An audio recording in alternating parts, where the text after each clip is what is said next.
Being black in the South in the 1930s was walking a figurative minefield. And when a transgender black woman became a witness in a murder trial in Virginia, it laid bare that while the dominant media and the legal system wouldn't accept her, her community always would. Julie Carey has our story. Hannah Nokes was born in 1898. Her father was a member of the Nokes family, and they're very well known in the Sterling community.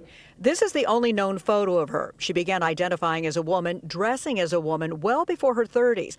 She worked as a domestic for several families, took in laundry, rented out rooms in her home to travelers. Historian Amy Birch says Hannah Nokes' name caught her eye as she read about a famous trial held inside Loudoun County's historic courthouse, the 1933 double murder trial of a black man, George Crawford. It was Crawford's all-black defense team that drew reporters from across the country, famed civil rights attorney Charles Houston leading the charge and challenging racial bias in the all-white juries of that time. Hannah Nokes was called to the stand as a prosecution witness because the accused killer had stayed at her boarding house before the murders.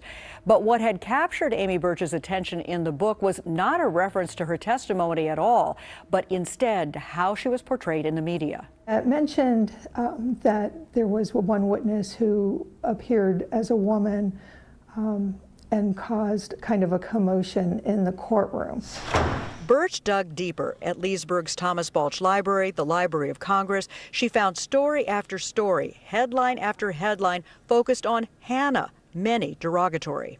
Some examples: she was called a red-wigged boy girl, a girlfriend fairy, a man masquerading as a woman.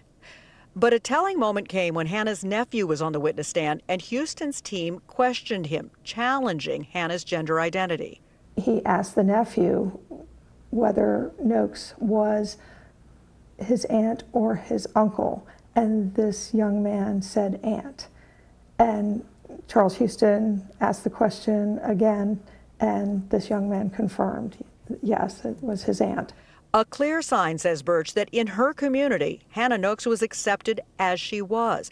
In fact, not long after the trial, she was featured and pictured in a Rural Electrification Administration magazine because she'd just been connected to electricity, a big boost to her laundry business. And she's presented as absolutely as a woman, completely female, no question about pronouns or her gender identity.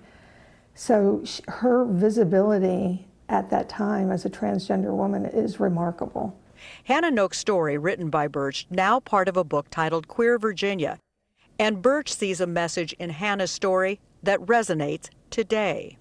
I hope that that's something that shows folks today that this is not a new thing, that people can be accepted for who they are. Birch says Hannah's relatives had a final worry when she died. How would she be clothed in the casket? She says they were relieved to learn that she was buried in a beautiful blue dress.